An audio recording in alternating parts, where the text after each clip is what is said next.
been that way. Yeah.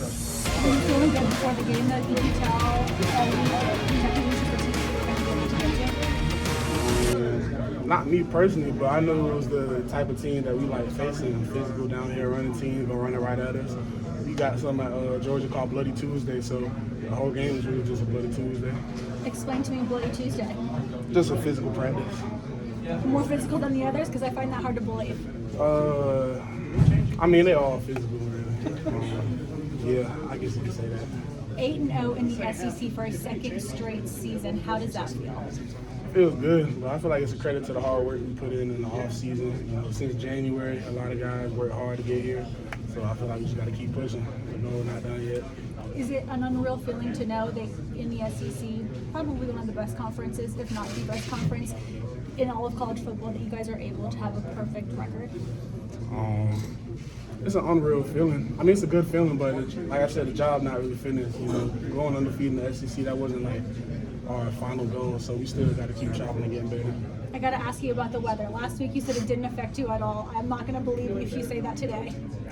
Last week I had a long sleeve shirt on. I came sleeveless today, Vaseline up, so it didn't affect me last week or this week either. Or, you know, we really try to put the circumstances behind us and not really worry about it. We like to say anytime, anywhere, any condition, so yeah. Your quarterback, Stetson Bennett, 3,000 yards passing on the season. The first time he's done that, his confidence has never lacked. Not since I've covered this team for 6 years. How does his confidence rub off on you guys? He's just a confident guy. Like, it rubs off on him just because, like, if we look at him and we see he's not worried, what we got to be worried for, you know? So it just rubs off on a lot of younger guys that haven't played as much, and even the older guys who might get jittery and nervous in situations. He's always just, I feel like, stone cold. You want to give a shout out to Kenny McIntosh, his first 100-yard rushing game since he's been here, and he's a senior. Yeah, shout out to Kenny, man. Shout out Kenny Mac. I appreciate you. No problem. How comfortable are you guys facing a 12 personnel team that, like you said, like to run downhill? Seems like you guys face that week in, week out in practice on Bloody Tuesdays. How comfortable with what you guys saw tonight were you? Yeah, like you said, we face it in practice a lot. You know, in the summer, fall camp, we got Darnell, Brock, so we've been going against them, 12 personnel a lot this offseason. So that, along with other packages, you know, we're comfortable against that. Coach Smart talks about how physical that group is. Did you feel like it was obviously 16 points, a tight contested football game for 4 quarters? Are they as physical as maybe they're portrayed to be? Yeah, most definitely. Physical blockers, physical runners, running the ball, even a physical quarterback. They're just a physical team in general. So when you guys get prepared on Monday through Friday, are y'all like talking to each other, talking throughout the week about how like what this team's about to bring in terms of physicality from a physical nature standpoint? What we're gonna bring, or what? Both sides. Both sides.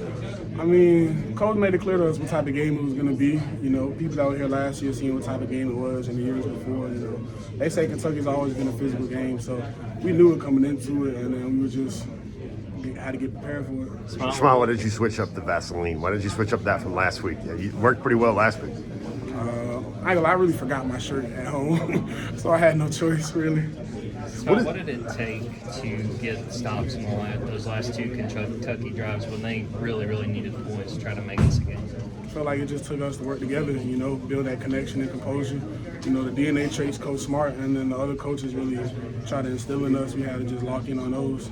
Which one of those DNA traits do you really take to heart? I mean, there's 4 of them, but which one do you think is the one that Steve hangs his hat on the most?